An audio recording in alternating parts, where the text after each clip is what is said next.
The Bitcoin Group, the American original. For over the last 10 seconds, the sharpest Satoshis, the best Bitcoins, the hardest cryptocurrency talk. We'd like to welcome our panelists, Ben Ark from LN Bits, Hello all. Victoria Jones from Satoshi's Page, Howdy doody. Dan Eve, the Crypto Raptor. Happy 2023. And I'm Thomas Hunt from the World Crypto Network. Moving on to issue one. Issue one. The boldest Bitcoin calls for 2023 are out, and a 1,400% rally or a 70% plunge may be on the cards. Yes, they say that Bitcoin could go up or down in 2023. Ben Ark, what do you think of their predictions? Will Bitcoin go up or down in 2023? I think they're both possible. They could go one way or the other, as always, up or down. So, but I mean, I like Tim Draper and his constant enthusiasm because he's got so many coins, obviously, of the 250K target, which I still think is to play, but how far we go down before we get to that 250 grand, I'm not sure. And it will definitely be a rally up to the halvening. It's funny because when we started going down in this bear market, the halvening felt so far away, and now it is but a year and a bit away. So, yeah, I think probably a bit of sideline action, but there's some interesting capitulation by miners at the moment, selling their bitcoins, which is usually a good sign that we've truly bottomed out. And there is blood in the streets. There's no denying that. So, yeah, I'm not sure how much further down we can go, but it's possible. It's possible that we might end 2023 at 5K, but shortly afterwards, with the rally for the halvening, I'm sure we will start to Tim Draper. But that could also happen mid-year or at the beginning of this year. Who knows? Who knows? The economic climate out there is very unpredictable in all realms, and Bitcoin's not excluded from that. So, if you can't trust a guy with hundreds or perhaps thousands of Bitcoin, who can you trust? Victoria Jones, what do you think about the price of Bitcoin in 2023? Yeah, there are some interesting predictions on there. I think it's highly unlikely, unfortunately, that we're going to get to 250,000 this year unless something major happens. At the moment with the Federal Reserve, increasing interest rates until they're given a very good reason to capitulate, that's not going to change anytime soon. And of course, their policies are sucking liquidity out of the market, which affects everything, not just Bitcoin. It's affecting the stock market, it's affecting housing. So the only thing that's doing well at the moment is energy, which is also placing a squeeze on the miners. So it's hardly surprising they're having to sell at the moment. So, if you want to put your tinfoil hat on, if you wanted to do everything you could to bring down the price of Bitcoin, this would be the way to do it. So if you believe the world is benevolent and everyone wants Bitcoin to take off, forget it. We've got some powerful enemies and a long way to go. So I think we could go a lot further lower, and then I think we'll definitely rally into the halving. But I think how high we go will depend on how low we've been before that. So that's my analysis of the situation. The Fed will reverse course, the war in Ukraine will end peacefully, and monkeys will fly out of my butt. Dan Eve, the price of Bitcoin in 2023. Well, I definitely think that Tim Draper's his 250K is a bit optimistic, right? Because it's before the halvening, and you don't really we've never had historically an all-time high like just before a halvening. And actually yesterday was almost 15 months to the day before the next halvening, which is historically, apparently, I can't remember who said this, but 15 months before the halvenings, when the kind of the bottom generally is. But I don't know, I've got a feeling it could creep a bit lower in January. I think it just seems like we haven't. There's been blood in the streets. There's been chaos. There's been disorder. There's been arrests. There's been all the drama that you'd expect. But there still hasn't been I don't think we're at desperation levels yet. As sad as it sounds, there's been all this bad stuff happening, but it's really, I haven't heard anyone say, "Oh man, this is getting crazy. You know, it's almost like we haven't kind of reached that stage yet. But I like the way the article said the next halvening is slated to happen sometime in 2024. But it doesn't take much to Google it and find out, a predicted date at least, which is currently the 30th of March. And also the way they use the term phenomenon to describe the halvening, which is it says, just because out of curiosity to see the precision of this, it says the dictionary says terms most commonly used to refer to occurrences that defy explanation or baffle the observer. So, but it's got a very good reasoning to it. So it's not really something that's baffling or defies much explanation. It's a very logical reason that you're halvening the supply instead of increasing the supply, because that's part of the reason why we've got a fixed schedule. But it's strange for someone like Draper, who knows so much about Bitcoin and has been in for so long, to kind of call 250k an all-time high outside of the normal cycle, because kind of most people refer to the halvening cycle, the pump that happens after it. Standard Chartered, just for reference, who said the 5k, the most sad prediction, they said it's a 70% plunge from here. But just for reference, Standard Chartered is 63% from their all-time high in 2010 as their share price, and actually 80% down from the 20-year lows. 80%. So they're not doing too good, really. Maybe the last 4 years they've done okay in picking their share price up from like $336 to $686, but they're not doing so good themselves. So they should be more optimistic about Bitcoin and buy in, because it might might increase their share price eventually. But it's sad to see that McAfee's prediction's not on here, because he would have been extending his 500k in his own dick prediction if he was here. So that it's sad that we don't have his his insane call to talk about as well. I tip my hat to you, sir. But on a positive note, with all the destruction of FTX and everything, I was thinking about this earlier. So the more business, see, I don't like these businesses to fail. I'd rather they just weren't scammers, right? And they didn't snitch people up. But the more that fail, the less of them there are to hold on to your Bitcoin instead of you, and therefore reducing third-party risk. So that's a positive to come out of all these collapses. That's what they all said. They said, if only John McAfee was alive to eat his own dick. And they've also said we'd go to 3,000. We haven't seen that. They'd said we'd go to 1,300. They said we have to retrace all the way back before we see a rise, but we didn't see a rise. We didn't trace all the way back. We've got one more question, the exit question, predicting against the greatest predictor in all of Bitcoin history. Ben Ark, will the price of Bitcoin be higher or lower this time next week? Let's go higher. Why not? Victoria Jones, do you share Ben's optimism? Well, I said a little bit high last week, and I was right, very little bit. I don't know whether or not that will continue, though. There's lots of rumors on the street of more crises on the horizon, so I think we could be lower next week. No, not more crises. Ben, Dan Eve, higher or lower? Well, fortunately, I copied Victoria's prediction last week and went higher as well, so I'm also slightly correct. But now, I think just a bit lower. But that's not copying. So.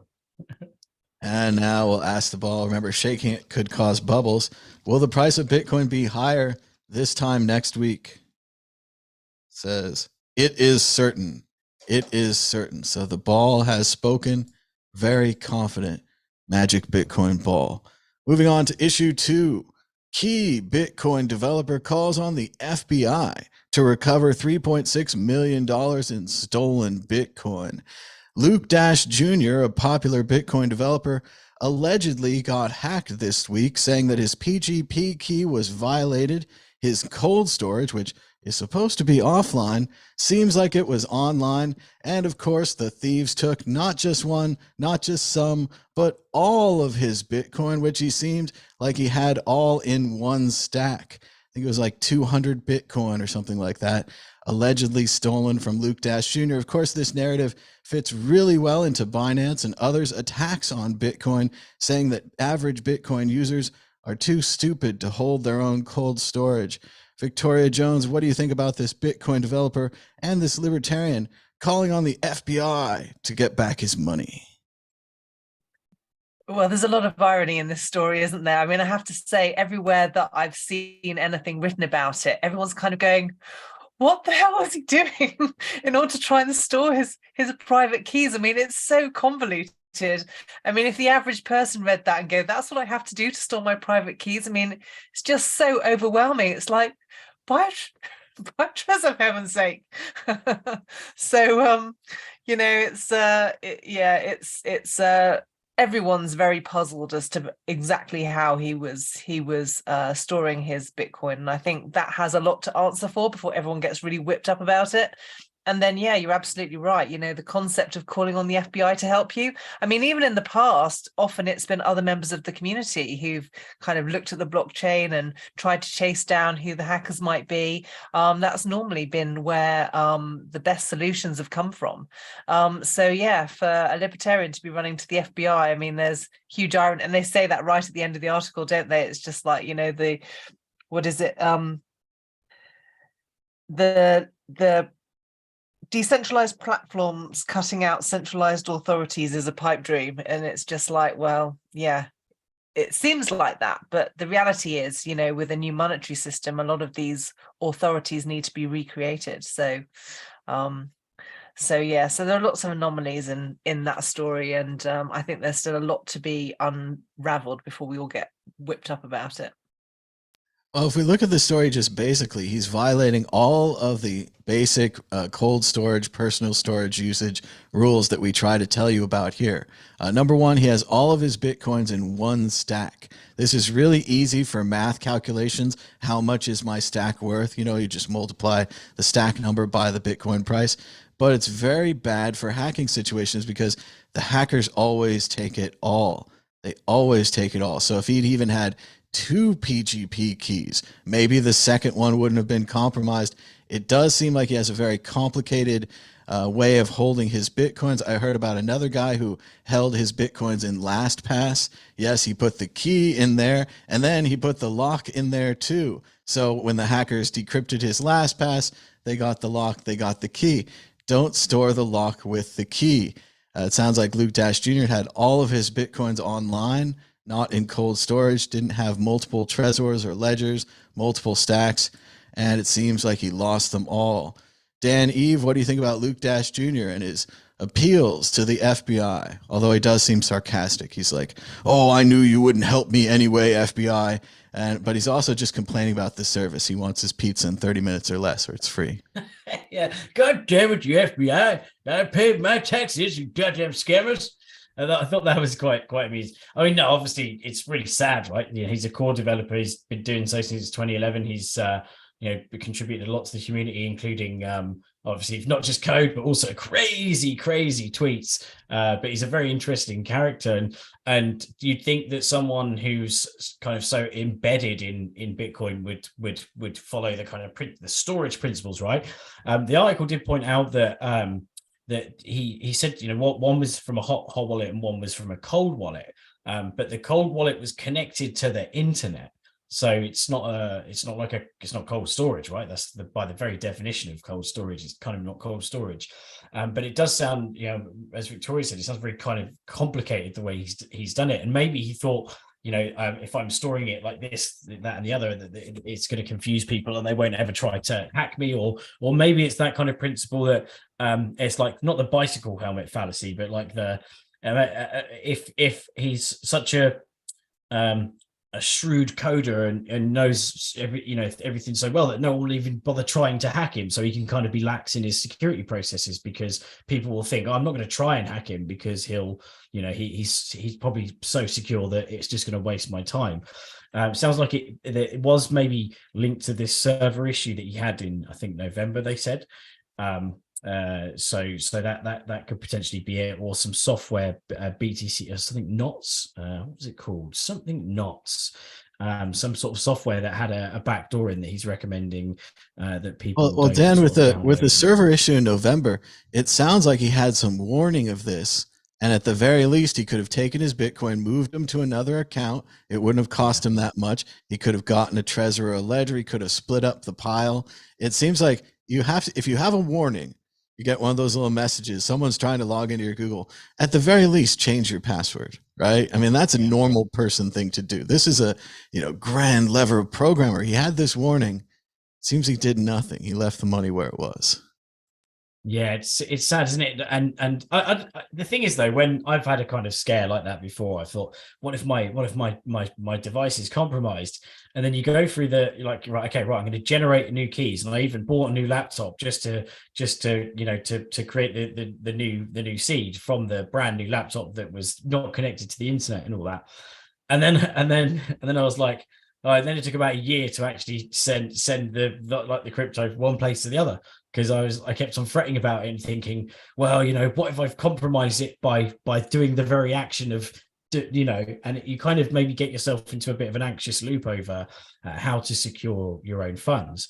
And I think what's sad about this is that like CZ Binance saying it was saying a while back that self-custody will never catch on, and kind of this is unfortunately not proves it right, but is fights a case for that, right? That you've got someone who's so well known in the Bitcoin industry who then gets hacked because of compromised keys. But he even tweeted about it, CZ Binance, and said, sad to see even an OG Bitcoin core developer lost 200 Bitcoin. Self-custody has a different set of risks. So a bit of it's a fair point, right? It's got a different set of risks, but there's definitely needs to be more emphasis on how to, store your crypto securely. Obviously the most secure you can be is split the words, the 12-word seed into 12 different security deposit boxes, but in 24 different banks. You've got 2 versions of or something crazy like that. I don't know.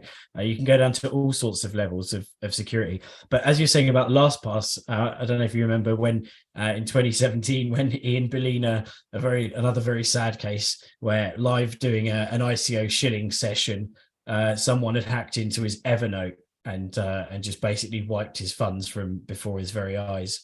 So all of it's very and that was the same thing where he stored the key and the lock in his Evernote. And so if you got control of the Evernote, you got the key, you got the lock, you're ready to go.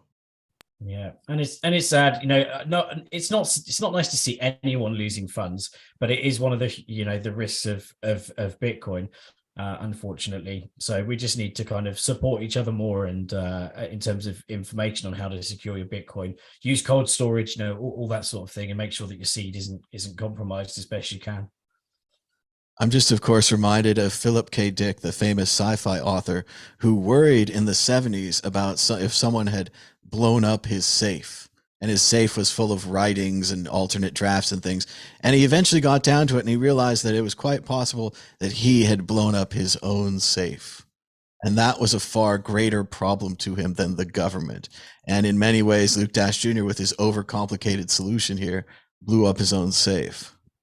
Well, one other thing that's interesting about the whole thing is how many people kicked off knowing that when they found out he had 200 Bitcoin, but was asking for donations. And just because you have money, it doesn't mean you can't be supported for your efforts in writing code for Bitcoin, right? It's it's quite a big, not an orchestrated attack, but a lot of attacks from different people going, hey, you've got loads of Bitcoin, you shouldn't have more money. Like, come on, guys, if you're doing something that's worth value, then why not be rewarded for it? Well, but he's got to listen to that Mad Bitcoin's advice where you hodl plus take profits. If he didn't take any profits, he could be hodling up and hodling all the way back down. And it's very, very stressful. It feels horrible right now. Ben Ark, what do you think? Did Luke Dash Jr. blow up his own safe? Do you think he got paid by CZ from Binance to serve as a good example that no one can handle their own keys? I think the disappointment which people felt towards donating towards Luke Dashir is, and it's Dashir as well, not Dash Jr., is many times over the years he's almost not said exactly, but implied poverty. So Luke Dashir was always the core developer who didn't have any Bitcoin. And then he would tweet about how he needs, dental care for his children. Then he can't continue to work on Bitcoin because he hasn't got any money. And then people donated towards Luke Deshire because they want him to continue all his great work, which he does. And then it turns out he's got a bigger stack than most of us who, so I can see why there is some animosity from the community of people who have contributed towards Luke Deshire, or maybe how honest he was on his financial situation. I think that is disappointing. And it just by the amount of people, you have to listen to the kickback when it comes from such a large amount of people, and not just sort of fob it off as, people just, kicking the dude while he's down. When it comes to, it's a hot wallet if he's got these funds online. And Luke Deshire's, he's like an old school, computer scientist. He runs his own servers and probably has his own servers in his house, his own server rack. About 5 years ago, I did a little bit of snooping around on one of his servers and got a whole bunch of family photos, which he probably didn't want the world to see. So they weren't the most secure servers, and there were things on there which he probably didn't want people to have access to. And I remember raising an eyebrow back then when I was able to find those, and it wasn't particularly hard either. But I mean, it's sad, it's sad that he's lost that money. Hopefully, and I hope, I'm crossing my fingers, that it's just a massive OBSEC play. And like a lot of the Bitcoin Core developers who, I won't mention them, but a lot of Bitcoin Core developers who, publicly stepped back from the project, but then, said to people, look, it's less of a safe project to be working on now. It has all this outside eyes on it. And then they publicly stepped back, but continue to contribute through pseudonyms and anonymous as anonymous users, rather than having their personal identity attached to the Bitcoin Core project. So I'm kind of hoping it's part of that, and it's part of a larger play where he'll say, oh, no, I'm going to step back from the project, then he'll continue to contribute. Bitcoin Knots as well, this is an important note, is Bitcoin Knots is Luke Deshire's own implementation of Bitcoin, which he signs the versions of using his PGP key, which by the sounds of it was compromised. You don't need to worry about Bitcoin Core because it's like multi-sig things. I think it's like 3 or 5 in order to be able to like push updates and things. There's so many eyes on that code base that it'd be pretty hard to like put in a backdoor. But yeah, some people are running Bitcoin Knots because it's good code on their back ends, and then to hear that this software could have been compromised for perhaps months, and maybe that's the reason that he lost these coins, must be very disconcerting, particularly if you're running some sort of software stack on top of it. But yeah, it doesn't impact Bitcoin Core. But yeah, it's a shame, man. I feel sorry for him, but at the same time, I do share some of that disappointment which other people in the community have, when over the years he's kind of but he's implied poverty, and then people have felt bad for the dude because he's such an important guy, and why isn't this guy being supported by the Bitcoin community? And they've donated Bitcoin to help him to continue to develop. I mean, if he was a little bit more forthright and just asked for an income to work on Bitcoin Core, I'm sure people still would have donated, but it's just the nature of those tweets and public messages which he put out there asking for donations. I think, wasn't particularly, it was a bit of a whack move on the shares. But yeah, he does good work. I hope he continues to work on the project. He isn't too disappointed by it all. And people saying, this is, how can normal people be expected to use Bitcoin and hold it in a self-custodial way? It's nonsense. Like, his security model clearly wasn't very good. If he'd had those funds on a hardware wallet, then they would still be secure now. And if they're actually in cold storage on a hardware wallet, then he would still have those funds now. So, using something like a Trezor or something. So, it's just clearly his security model wasn't. And again, he needs to be a little bit more public about how lame his security model was in order for people to get access to those funds in the first place. It does seem still as though it's this disease of the forever holders, where he's got $3 million, maybe at the height of this thing, he's got $9 million. How much could his house have cost? Maybe he should have sold a third and paid off his house. I know it's hard for people. They're like, Bitcoin's going to $1 million. Every one that I sell is a disaster. But on the other side, you look at this guy, all the stress he's under, he's keeping them all in one stack. He's clearly, he's got the multiplication thing down. But other than that, his security is terrible. It's just a bad idea. I remember back in the day, I won't say his name, but a friend of mine would always talk about taking his paper wallets and making them smaller. And then at first they were 5 and 10 Bitcoin paper wallets, and then this was too much, and 2 or 3 Bitcoin wallets. And you just keep making them smaller and smaller because it expands the targets. If you lose 1 or 2 of your paper wallets, if you lose a Trezor, maybe your ledger's still okay. Maybe your crypto steel capsule thing you buried under the house is okay. You have to have these multiple things, even having multiple safe deposit boxes. As much as we're all like, oh, we hate the banks and all that, as Andreas has said many times, they're great at physical security. They're great at doors and locks and keys. And, your stuff's probably going to be fine in there. Plus, like Dan was saying, you could split up your code into multiple codes, put it in multiple safe deposit boxes. All of these are available to anyone. You don't have to be crazy technical to apply for a safe deposit box. But in this case, it would have helped. Let's see. Let's move on to the next issue. Check out worldcryptonetwork.com, where we've got the World Crypto Network audio podcast. Yes, it's ad-free, just like this show's ad-free. There's no donation links. Isn't that strange? Anyway, check out World Crypto Network podcast at worldcryptonetwork.com.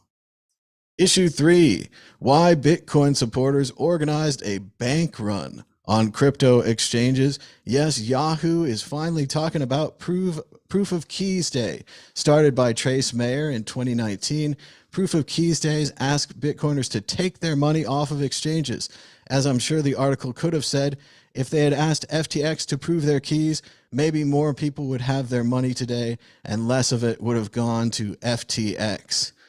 Dan, Eve, what do you think about Proof of Keys Day? Well, it's sad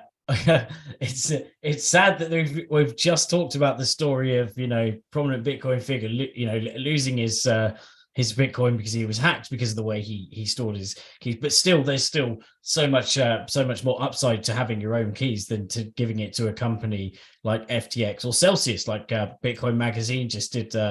Had an article about how the judge ruled that the Celsius users gave up their legal rights to their Bitcoin by using the platform, which means that $4.2 billion of deposits are now the property of Celsius. So that's insane. So you even entrust the company to not basically be dicks with your funds, and then even the laws on their side that they can keep your money. So that's just insane, right? And that can't actually happen if you're holding your own private keys. But obviously you've got to do it securely. You've got to do it very securely.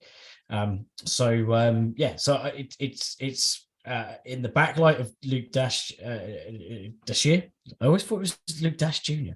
So thanks for the correction, man. So Luke Dashier, in light of him losing his keys at the same time, it is best to keep to hold your keys. And what happened to Trace Mayer, right? Because his last tweet was, I think we said this last year, actually. Last tweet was February 24th, 2020.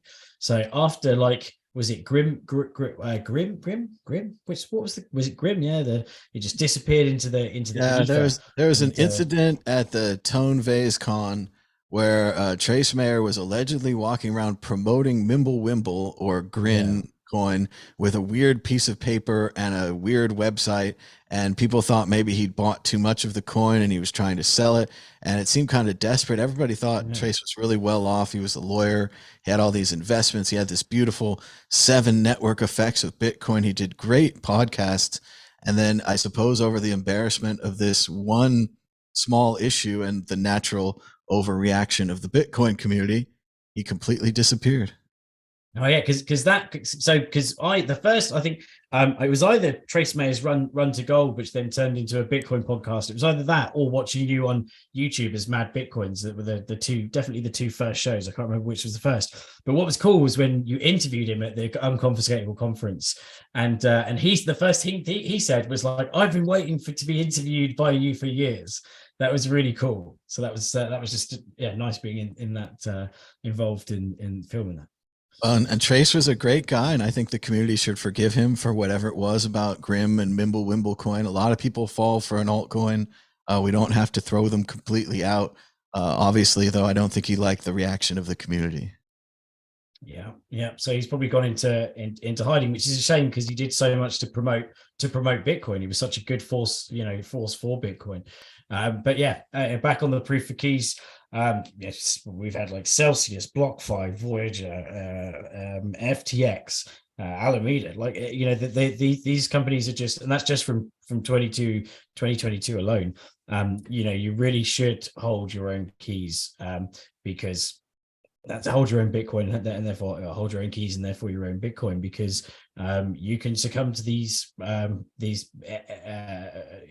exchanges that go down just by rehypothecating your money. Because that's when I first heard rehypothecation as well, how Trace May was talking about that. So how one place lends it to another, which lends it to another, which lends it to another. And that's how you see such a cascade of these companies falling down, as one can't repay the person before them.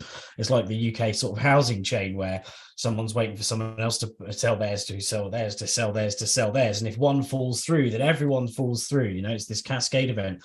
So it's terrible. Hold your own private keys very safely, and please don't get robbed or lose your private keys. It's interesting to see the article describe it as a bank run, which is what I've always thought it was. And I've always thought it was a little radical and unsafe. But like Dan said, after all of these shared custody failures, why wouldn't you want to try a bank run? Why wouldn't you want to make sure they have the money in their account?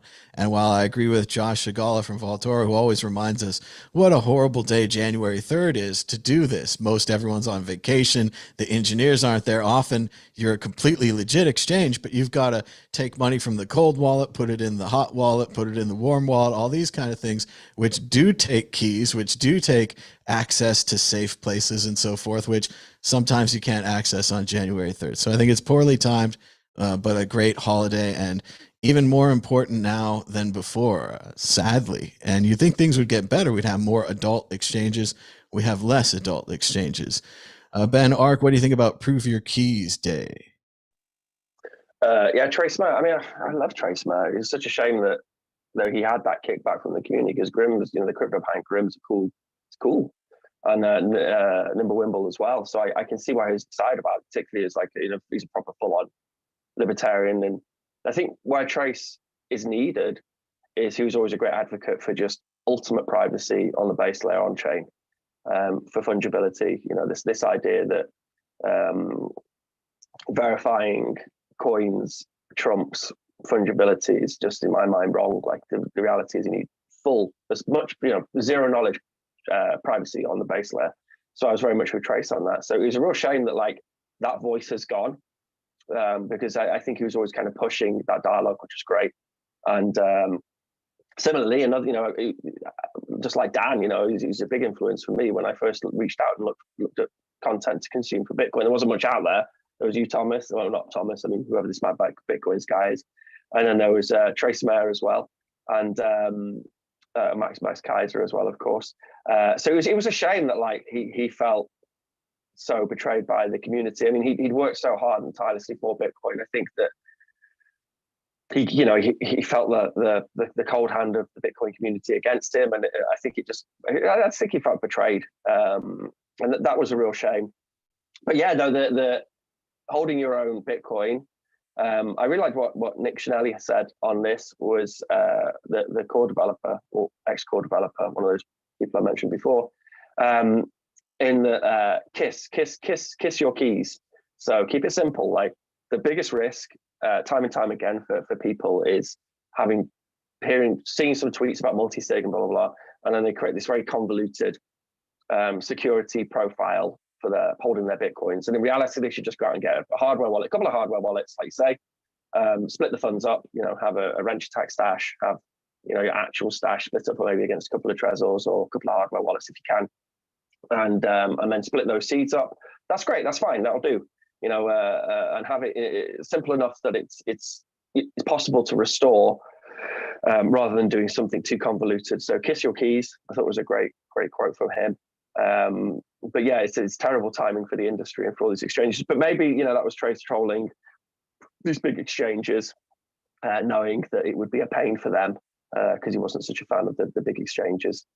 But we'll see more and more ways of securing your Bitcoin coming out and developing over the next couple of years, because clearly this is it's always been not an issue, but it's always been one of the most important parts of Bitcoin is how do you actually secure the stuff? How do you actually keep it owned by you and then not have it taken off you by hackers or whoever else? Obviously always be custodian of your own funds. It's like, I mean, with the FTX stuff, I mean, I hadn't even heard of FTX. I didn't know what FTX was until it all kicked off and FTX went under and everyone was all miserable and things. I was thinking, I don't even know what this thing is, this exchange. What's this? Who's this SBF guy? I don't know any of this stuff because, you know, I don't really engage with these exchanges. And I think that's how everyone should really be when it comes to Bitcoin. But keep it simple. It is quite a shame that Trace isn't around anymore. I saw a video of Max Kaiser and Stacy at the Bitcoin 22 conference in Miami, and they were just over the moon. They were just so happy. Bitcoin was on the top. Max was burning $20 bills or what are his usual thing. And they were just so happy to get all the media attention and to be so strident about it too, because they are just so strong in their Bitcoin, having gone through so many of these ups and downs and presumably held on to their keys. It would be great to see Trace there with Max and Stacy and everyone else. Victoria Jones, what do you think about Prove Your Keys Day and the unfortunate disappearance of Trace Mayer? Oh, yeah, I like Trace as well. It sounds like he's a bit of a hero, really. I saw a number of his interviews. I mean, again, I was, watching around the same time as I was watching you and a few others. So, so it's a shame. He was very lucid in the things that he said and very confident as well, which I think is what helped to encourage a lot of people. And I liked his intellect and his logical arguments. They were very powerful. I think it was him who stated that Bitcoin was like an ever-expanding blueberry that was just going to absorb the entire liquidity of the world. And I thought that was a great analogy. So it's a shame, but I don't blame him. And he doesn't, it's like a lot of people out there, they don't need to, but they do it because, they feel like they want to help others by understanding what they understand. And, he did a great job, I think. So yeah, I think that's a shame, but again, I think it was his initiative, wasn't it? The proof of keys thing, and I think it is a good initiative. I mean, a lot of people don't remember that the Federal Reserve was set up in 1913, and until that time, throughout the second half of the 19th century, you had a lot of individual banks, and from time to time they would fail, and this is where the whole concept of a bank run comes from. I mean, anyone who's under 100, and there aren't many of those left around anymore, won't have even witnessed anything like that. And of course, it's because of those bank runs that they ended up setting up the Federal Reserve in the first place. And so I think this is what people need to be mindful of when they get all freaked out about these cryptocurrency exchanges going down. And it wouldn't surprise me at all if this is part of the hidden agenda, because it was people freaking out about banks closing and the bank runs that would cause a knock-on effect that led to the installation of the Federal Reserve in the first place. And so if people succumb to that kind of fear too much and aren't able to take responsibility of their own assets, then this is what you're calling for a centralized authority to do. And there are people who very well understand that that's the mechanism from history. So it's really important, I think, that we're mindful of that. It's important that we hold other people accountable for when they do things wrong, but be really, really careful about the solution that you end up with, because it may be way worse than the problem you've got right now. So I think that's worth highlighting. I still think the FTX disaster is an interesting failure of the United States advertising industry. There were so many ads with so many great celebrities, as well as the sponsorship of Major League Baseball, specifically the umpires, the people who decide, they call balls and strikes, literally. And they had FTX, this corrupt company, on their shirts. All these ads with all these celebrities, never saying at the end, FTX is a Bahamian exchange. If I had known that during the ads, I would have mocked them the whole time. I foolishly assumed they were U.S. They did have a U.S. chapter. They were lobbying in the U.S. All the pictures of him were with senators and congresspeople from the U.S. But at the same time, this one little fact, this we're in the Bahamas, you can trust us with your money, sounds ridiculous on its face. Obviously, none of us, I don't think, ever used the exchange other than the Blockfolio app being taken over. But even then, the Blockfolio app didn't pop up and say, welcome to the Bahamas, man. You can trust us with your money. It was just such a bad, not knowing that one fact changed the entire story. And obviously Sam wasn't from the Bahamas. His crew wasn't from the Bahamas. This wasn't a, forward facing Bahamanian exchange. These were US carpetbaggers that went down there, did whatever they want. And I think we're going to see more of that in other countries with weak laws. No exit question, but shout out to Trace Mayer. Hope he's watching. Hope he's doing well. Maybe a little umbrella drink in the hand, something non-alcoholic probably, but best of luck to Trace Mayer. Moving on to issue 4. Issue 4, Bitcoin will soar to $250,000 in 2023, says billionaire Tim Draper. Tim Draper is moving his prediction for 2022 over to 2023, but now he's talking about the Bitcoin halvening, which we're going to talk about pretty much every week from now on. The amount of Bitcoins being produced will fall from, 6.5 to 3.25, something like that. And it's going to keep getting smaller, and it happens automatically. It's not a phenomenon. But Victoria, what do you think about Tim Draper's incredible prediction and kind of the need for someone like this in Bitcoin, someone like Trace, someone maybe like Andreas, who's very respectful and trusted by the media, who can go out there and say, the price is still going up. Like, it's not over yet. The media loves to say when things are over, but someone like Draper or Andreas can say, it's not over yet. Well, I have to say, I don't think I'd put Tim Draper in the same category as Trace Mayer and Andreas Antonopoulos at all. And in fact, if he keeps making predictions like this, he's not going to have much of a reputation left, because I think he's definitely over-egging the pudding. I mean, when you actually read the article as well, or he might have to eat his own dick. There's always a possibility. Well, at least he hasn't gone that far. I tend to think, maybe McAfee had to get himself arrested just to get himself out of that predicament. But if you actually read the article, one of his main reason is the fact that only 1 in 7 women hold Bitcoin wallets right now. It's like, dude, it's just like, what are you talking about? I mean, the thing is, we're going into the most predicted recession ever on the planet. I mean, almost every financial analyst that you listen to is predicting a recession, and women, a lot of women rely on the men in their lives for not all of them, obviously, but rely on the men in their lives for their income at all. If the men are suffering, the women are going to be suffering more. I mean, where is all of the money to start buying into Bitcoin going to come from? I mean, it's completely unrealistic.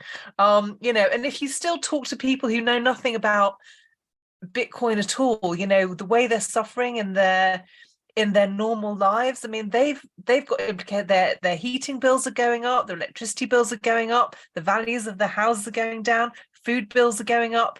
Most people are just trying to manage their lives. Where are they going to get the extra money to invest into Bitcoin, especially right now? I think he'll be right eventually, but right now, just the timing's completely off. I'm sorry.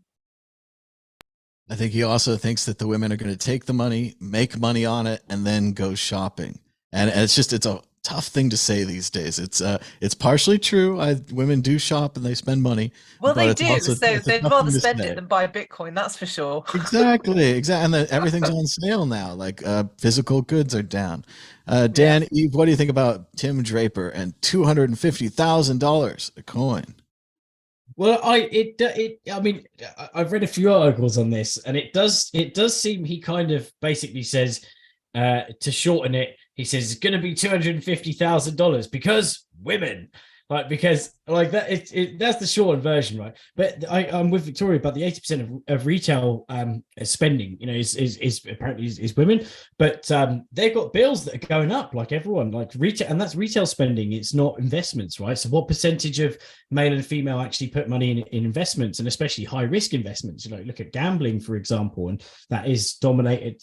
Gamblers are mostly men. I mean, obviously, there is some equality happening where more women are gambling as the days go by as well, but it's mostly men. Especially if you go, even now you go into the bookies, you don't see like a 50-50 in there. You see like mainly old dudes just gambling their money away. And that's how a lot of people see Bitcoin right now, especially when, again, as Victoria said, prices are rising, like, fuel's going up, everything, housing's going up, everything's going up. It's just, bread, all the basic supplies. So there's not that luxury of excess money to be throwing into a high risk asset. And then there's that kind of, I don't know if this is kind of, this is always treading on eggshells, like Humpty Dumpty, the horsemen of Humpty Dumpty, and just smashing them all instead because they got no dexterity, as Ricky Gervais pointed out. But aren't women apparently meant to be a bit slightly more risk averse? So in times where the costs are so insane for living, to be putting your money in this crazy Bitcoin internet money seems a bit out of kind of character almost from him. It's dare I say it, not desperation, but it's just maybe he's thinking, oh, I just need to shill Bitcoin a bit more to pump it.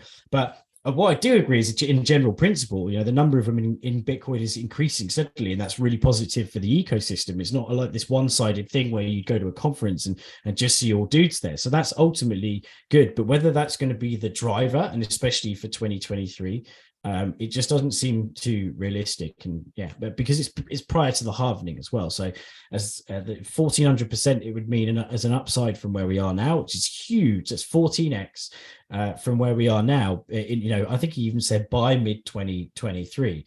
So that's a very steep hike. And I don't know. It just seems like nowadays, with Bitcoin becoming more ubiquitous, that these rises may be a bit slower than we've seen in previous cycles, because there's a lot more money. There's a lot more money in it to both short it, more avenues to short it than there were years ago as well, that have an impact on the overall price. So I don't know. 250k would be great if it did reach 250k. Like, everyone's going to be happy with that, but I don't think it's in 2023.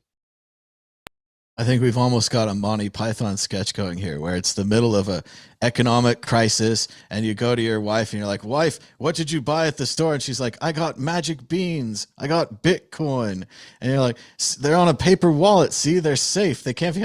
So what if they're on a paper wallet? I'll be happier with a can of beans or some food.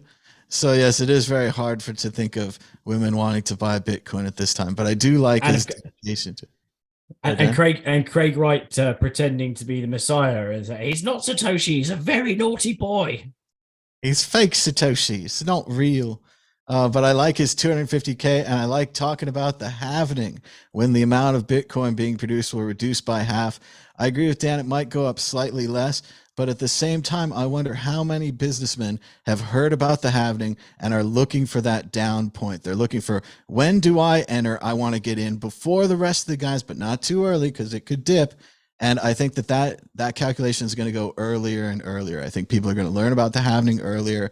They're going to invest earlier to be the one that beats the other guys, not to be the one that's entering too late, and that might spike the price before the halvening or after the halvening, or we just wait for supply and demand to take care of itself, as it always does. Ben Ark, what do you think of Draper's prediction of 250K, keeping in mind that he's the one that bought the Silk Road Bitcoin that the U.S. government should have spent on more Smithsonian museums? I think he's correct. So there's plenty of money out there. It's just that, and there's a lack of places to put that money currently. It's just the money isn't in the hands of everyday people. So everyday people are feeling the squeeze. But there's plenty of liquidity out there in asset markets. It's just literally nowhere to put it. So all these people with all this liquidity and they're aware of Bitcoin now.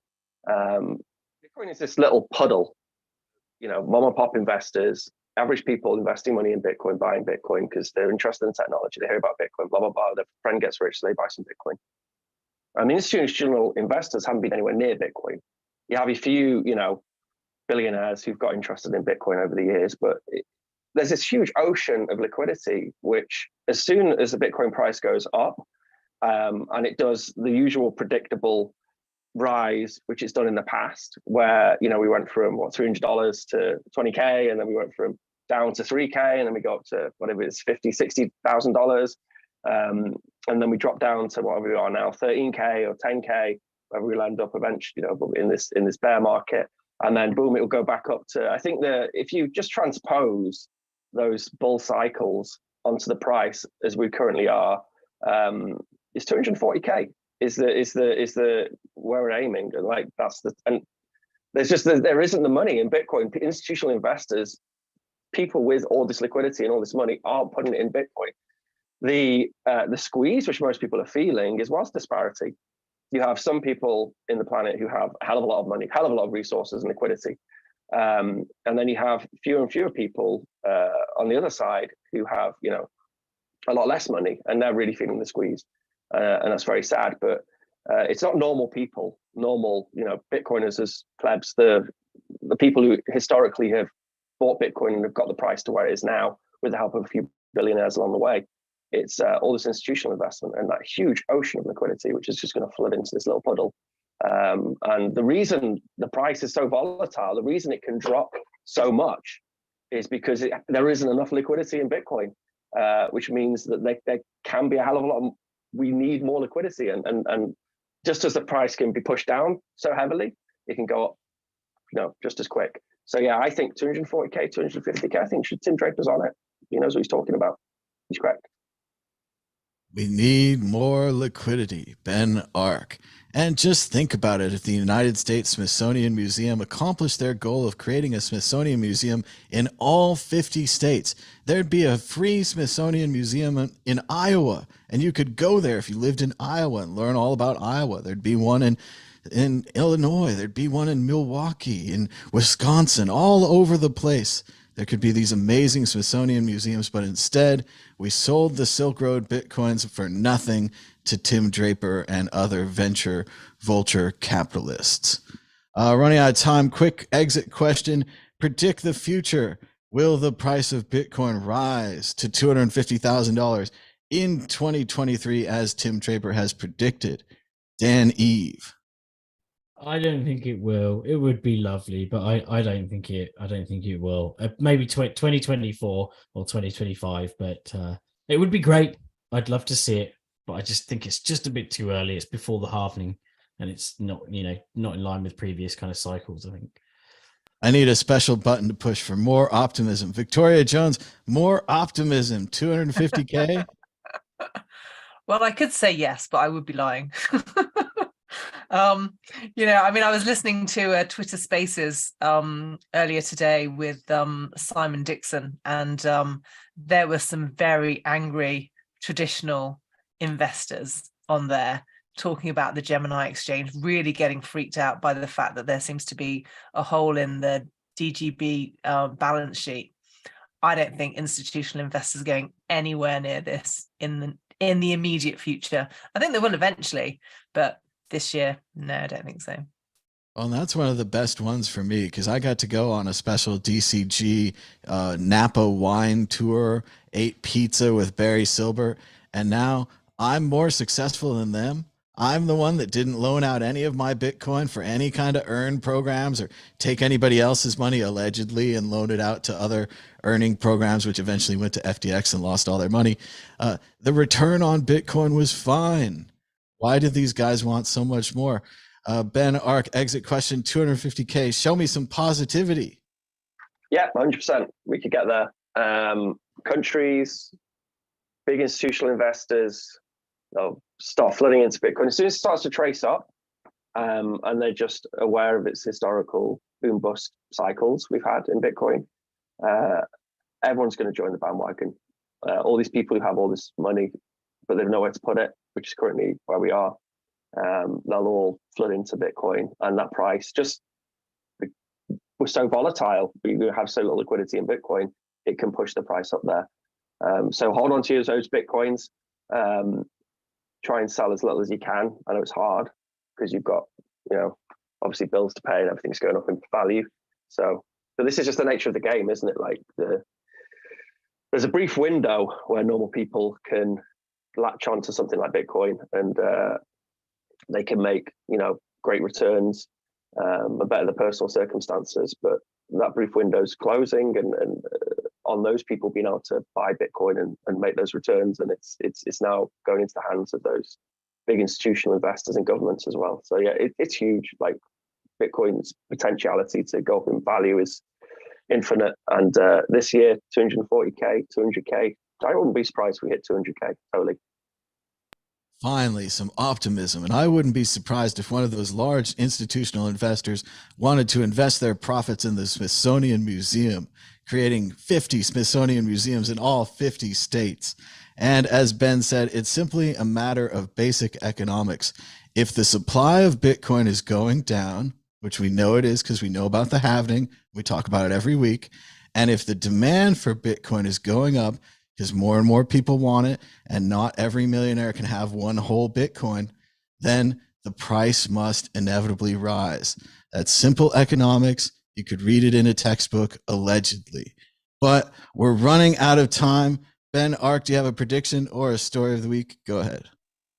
I would like to give a shout out to DNI. He's one of the developers on LNBits, one of the main developers on LNBits, and he's been on this utter rampage MyPying the LNBits code base. So basically just cleaning up all the Python code. And I've merged like 20 of his PRs this week. And the guy's just on fire. I don't know what he's taking, don't know what he's doing, but yeah, big shout out to that dude. And that's my story of the week. It's just the amount of energy being poured into clearing up that LNBits code base. Also, I switched the icons for extensions for nice little tiles as well. So it looks a bit WordPressy now. We have all these nice pictures for all our little extensions. But yeah, thank you, DNI. And be sure to check out the Bitcoin Year-End Spectacular, where we celebrate Ben and LNBits and Noster and all the open source contributors to those exciting projects. Victoria Jones, do you have a prediction or a story of the week? Go ahead. Well, my story of the week is that I spent New Year's Eve with Bitcoiners down in London. It was very nice. And then we saw the fireworks from London Bridge. In fact, we didn't see all the proper fireworks. We saw some lame fireworks from Tower Bridge. No one told us that wasn't the best place to stop and see them. But even so, you know, that was a great way to spend New Year. So shout out to them. That was sponsored by Bitrefill. And there were quite a few people there from the Bitcoinology meetup in London. So yeah, that was pretty cool. Very cool. And I got to go to the Tower of London and the Tower Bridge, and I was maybe more interested in the bridge. Dan Eve, a prediction or a story of the week. Go ahead. Prediction, eh? Well, okay. So I think that I think there's going to be, I'm going to have a happy prediction here. Yeah. And my happy prediction is that there's going to be some breaking news on where Luke Deshear's coins are, and there'll be some progress in getting them back. So yeah, that's my prediction. It's a wild one, but I think someone in the FBI has gone, he's complaining about us, let's prove him wrong. And then, which would also maybe be a bad thing, but they'll end up taking someone's Bitcoin, even though they hold their own private keys. And then there'll be that contradiction of having your own private keys is safe from the government because the FBI is going to get it somehow. I don't know. It's all a bit crazy. It's 2023. And if it's anything like 2022, 2021, and 2020, anything could happen. Well, to follow up on what Dan said, and I agree with Ben, I don't know about this Luke Deshear thing. That seems harder to say. But maybe he could just show some respect to the hackers, right? Maybe say, hey, guys, good job. You got me. But I'm a Bitcoin developer, and I'm broke now, and I could use some help. And maybe they'd send him some of the money back. You know, I'm not saying it's guaranteed, but, you know, hackers like hackers. He's obviously a great coder, and he understands Bitcoin and so forth. Maybe just ask for it back nicely. You know, it's better than going to the FBI, right? So thanks to everybody for giving us a thumbs up down below, for saying hello in the chat or in the comments. We appreciate you, and we keep doing the show every week to entertain you and give you the news about Bitcoin. So thanks so much for joining us. Until next time, bye.